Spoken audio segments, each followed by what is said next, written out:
صدر ٹرمپ کی طرف سے امریکہ کے 47ویں صدر کے طور پر حلف اٹھا لیا گیا۔ انہوں نے یہ حلف 11:47 پر اٹھایا۔ اس موقع پر واشنگٹن میں جہاں پہ یہ حلف برداری کی تقریب ہو رہی تھی، ارد گرد کا درجہ حرارت -11 تھا۔ اس سے قبل پچھلی دفعہ جب انہوں نے 45ویں صدر کی حیثیت سے حلف اٹھایا تھا تو ان کی تقریب میں، حلف برداری کی تقریب میں 3 سے 5 لاکھ لوگوں نے شرکت کی تھی، کیونکہ سرے میدان، کھلے میدان میں وہ تقریب ہوئی تھی، اور سب سے زیادہ 20 لاکھ لوگوں کی طرف سے اوباما کی حلف برداری کے دوران لوگوں نے شرکت کی تھی۔ اتنے زیادہ لوگ آ جاتے ہیں حلف برداری میں شرکت کے لیے، لیکن چونکہ سردی بہت زیادہ تھی، درجہ حرارت -11 تھا، لیکن ہوائیں چلنے سے یہ درجہ حرارت عملی طور پر 20 سے بھی زیادہ ہو گیا تھا۔ شدید سردی تو ایسے میں سانس بھی جم جاتی ہے، اس لیے انڈور تقریب کی گئی اور اس میں 500 یا 600 لوگوں کو شرکت کا موقع مل سکا۔ اگر کھلے میدان میں تقریب ہوتی تو لاکھوں لوگ چلے آتے۔ بہرحال بڑی زبردست قسم کی یہ تقریب حلف برداری تھی۔ ٹرمپ کی طرف سے بڑے گریز کے ساتھ آغاز کیا گیا۔ انہوں نے دھیما لہجہ اختیار کیا، لیکن ان کی باتیں بڑی سخت تھیں۔ ان کی طرف سے کہا گیا کہ سب سے پہلے امریکہ، ساتھ انہوں نے کہا کہ آج سے 4 سال کے لیے امریکہ کے سنہری دور کا آغاز ہو چکا ہے۔ وہاں پہ جو بائیڈن بھی موجود تھے، جو ان کے پیش رو تھے اور جن کا ان کے ساتھ مقابلہ ہوا تھا، سخت مقابلہ، کیملا ہیرس نائب صدر امریکہ کی، وہ بھی وہاں پہ آئی ہوئی تھی۔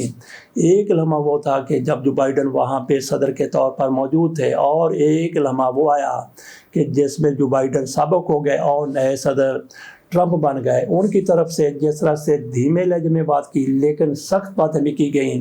انہوں نے سب سے پہلا وار کیا میکسیکو پر اور پاناما پر۔ ایک تو انہوں نے کہا کہ پاناما نہر پر ہم امریکہ تسلط حاصل کرے گا۔ ساتھ ہی انہوں نے کہا کہ میکسیکو سے آنے والے لوگوں کو، غیر قانونی طور پر جو لوگ آتے ہیں، ان کو روکا جائے گا۔ ساتھ ہی ان کی طرف سے یہ اعلان بھی کیا گیا کہ امریکہ میں موجود جتنے بھی غیر ملکی، غیر قانونی طور پر موجود ہیں، ان کو نکال باہر کیا جائے گا۔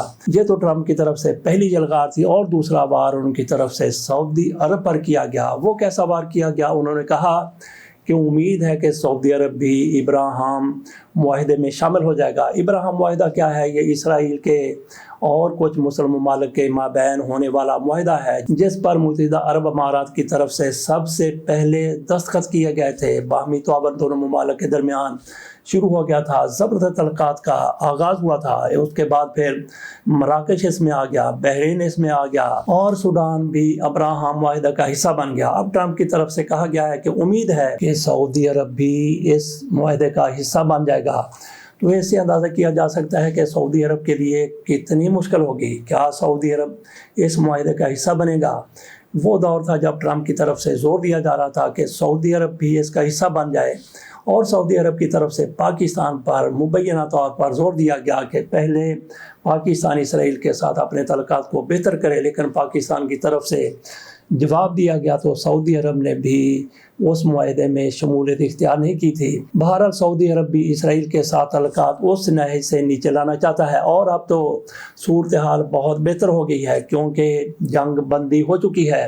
پہلے مسلم ممالک جس طرح سے سعودی عرب کے خلاف کھڑے تھے، گو کہ زبانی طور پر تھے، اس میں اب تھوڑا سا فرق یہ آ جائے گا کہ اب چونکہ اسرائیل اور فلسطین کے مابین معاہدہ ہو چکا ہے، تو ان کے لیے اسرائیل کے ساتھ تعلقات بہتر کرنا اتنا زیادہ مشکل نہیں ہوگا۔ بہرحال دیکھتے ہیں کہ محمد بن سلمان ٹرمپ کے کہنے پر اسرائیل کے ساتھ تعلقات بہتر بناتے ہیں اور ابراہیم معاہدے کا حصہ بن جاتے ہیں۔ بات ہم نے کی تھی کہ ان کی تقریر کا آغاز بڑا ہی گریسفل تھا، کیونکہ وہاں پہ سابق صدور بھی موجود تھے۔ سب سے پہلے تو انہوں نے کہا کہ میں یہاں پہ آئے ہوئے سپریم کورٹ کے چیف جسٹس اور باقی جج صاحبان کا شکریہ ادا کرتا ہوں۔ اس کے بعد انہوں نے سب سے پہلے نام لیا کلنٹن کا، پھر بش کا، اور اس کے بعد اوباما کا۔ اس کے ساتھ ہی ان کی طرف سے جو بائیڈن کا اور کیملا ہیرس کا بھی تذکرہ کیا گیا، بڑے اچھے الفاظ کے ساتھ۔ یہ چونکہ ان کا پہلا انٹریکشن تھا، پہلی تقریر تھی، تو اس میں انہوں نے ایسی کوئی سخت باتیں نہیں کرنی تھی جو کسی کو ناگوار گزریں۔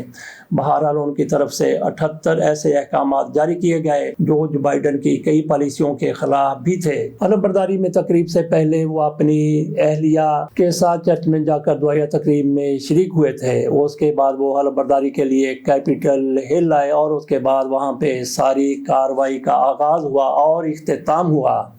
پاکستان سے بھی کچھ لوگوں کے بارے میں کہا جا رہا تھا کہ وہ تقریب حلف برداری میں شرکت کے لیے گئے ہوئے ہیں۔ ایک تو محسن نقوی صاحب کے حوالے سے کہا گیا، دوسرا بلاول بھٹو زرداری کے حوالے سے تو زیادہ وثوق کے ساتھ کہا گیا کہ بلاول بھٹو زرداری کو ٹرمپ کی طرف سے ذاتی حیثیت میں دعوت دی گئی ہے، لیکن وہاں پہ نہ تو ٹرمپ کی اس حلف برداری کی تقریب میں محسن نقوی نظر آئے اور نہ ہی بلاول بھٹو زرداری نظر آئے۔ یہ ایک نہیں بلکہ دو تقاریب ہوئی تھی۔ پہلے ڈنر ہوا تھا، ڈنر کے موقع پر بھی یہ لوگ موجود نہیں تھے، اور جب حلف برداری کی تقریب ہوئی تو اس میں بھی دونوں حضرات موجود نہیں تھے، جبکہ پاکستان کے کچھ اخبارات نے یہ خبر چلا دی کہ محسن نقوی بھی اس تقریب میں موجود تھے، لیکن کسی کو وہاں پہ وہ دکھائی نہیں دیے۔ سنائی تو خیر وہاں پہ کسی نے دینا ہی نہیں تھا، لیکن یہاں پہ ان کا بات چلتا تھا، انہوں نے اپنی خبریں لگوا لی۔ اس سے اندازہ کیا جا سکتا ہے کہ فیک نیوز کیسے بنتی ہے، کیسے چلتی ہے، کیسے لوگوں کو اپنے ٹور ٹپے کے لیے ایسی نیوز پھیلائی جاتی ہیں۔ آخر میں آپ کے سامنے اس تقریب کی حلف برداری کے حوالے سے چھوٹا سا پیکج رکھتے ہیں۔ ٹرمپ سے امریکی سپریم کورٹ کے چیف جسٹس جان رابرٹس نے حلف لیا۔ ٹرمپ امریکی تاریخ کے 47ویں صدر بنے۔ اس موقع پر سابق صدر جو بائیڈن نے انہیں آگے بڑھ کر مبارکباد دی۔ صدر ٹرمپ کی اہلیہ ان کے ہمراہ تھیں۔ روایت کے مطابق پہلے نو منتخب نائب صدر جے ڈی وینس نے بھی حلف اٹھایا اور انہوں نے ٹرمپ سے پہلے حلف لیا۔ نو منتخب صدر ٹرمپ نے انہیں گلے لگا کر مبارکباد دی۔ صدر ٹرمپ نے تقریب سے خطاب میں کہا، میری ترجیح امریکہ کو قابل فخر ملک بنانا ہے۔ امریکہ کے سنہری دور کا آغاز ہو چکا ہے۔ ہم اپنی خود مختاری دوبارہ حاصل کریں گے۔ ہمیں چیلنجز کا سامنا ہے، اب امریکہ ترقی کرے گا۔ اپنے دور میں امریکہ کو پہلے رکھوں گا۔ امریکہ بہت جلد مضبوط، عظیم اور پہلے سے بھی زیادہ کامیاب ملک بنے گا۔ سابق حکومتی داخلی مسائل حل نہیں کر سکیں، لیکن دنیا بھر میں مہنگی مہمات کرتی رہیں۔ میری اولین ترجیح ایک ایسا ملک قائم کرنا ہے جو آزاد اور مضبوط ہو۔ مجھے خدا نے حملے میں اس لیے محفوظ رکھا تاکہ امریکہ کو عظیم ملک بناؤں۔ ہم لاکھوں غیر قانونی تارکین وطن اور جرائم پیشہ افراد کو واپس بھیجیں گے۔ منظم جرائم کے گروہوں کو غیر ملکی دہشت گرد قرار دیں گے۔ حکومتی سنسرشپ ختم کر کے آزادی رائے واپس لاؤں گا۔ جنگیں ختم ہوں گی، امریکہ امن کا دائی بنے گا۔ امریکہ کے دشمنوں کو شکست دیں گے۔ ہم ایک میرٹ والی سوسائٹی بنائیں گے۔ خلیج میکسیکو کا نام بدل کر خلیج امریکہ ہوگا۔ ہم پاناما کینال واپس لیں گے۔ چین کو آپریٹ کرنے کے لیے نہیں دی تھی۔ ڈونلڈ ٹرمپ نے ہم جنس پرستوں پر بجلیاں گراتے ہوئے اعلان کیا کہ ملک میں صرف 2 جنس مرد اور عورت ہیں۔ اس کے علاوہ تیسری کوئی جنس نہیں ہے، نہ اسے تسلیم کیا جائے گا۔ انہوں نے کہا کہ کرپٹ اسٹیبلشمنٹ سے ملک کو چھٹکارا دلوانا، عوام کے مسائل کو حل کرنا ترجیحات ہیں۔ اجازت دیجیے، اللہ حافظ۔